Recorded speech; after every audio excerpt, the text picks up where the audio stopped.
Ito na po ang aming pang 10 araw dito sa bundok. Ito yung aming GPS na bago. At yun yung kampo ng mga batak. Oh. Kung makikita nyo dito talaga. Kakaiba yung mga batak dito, sanay na sanay. Oh, nakatayo lahat oh. Kaway mo na din iba. Ayun, batak talaga kumaway.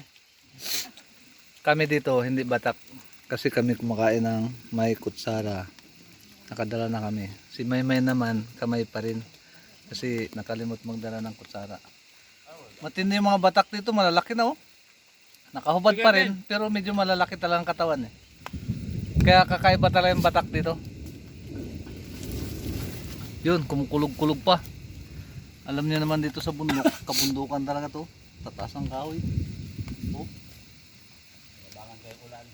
Dito talaga nagtataka sa mga batak na doon. Malalaking tao eh. Ito. May lahing ano na siguro ito. Civilized na to konti yung isa eh. May damit. Yung iba talaga wala oh. Kita nyo naman yung bahay niya. Atip, dahon-dahon lang. Yung isa siguro itong batak na ito, matagal na ito sa baba. Nakabili na ng damit eh.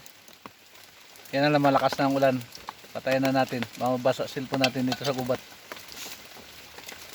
Di pa naluluto yung inihaw namin baboy damo, binira na ng ulan.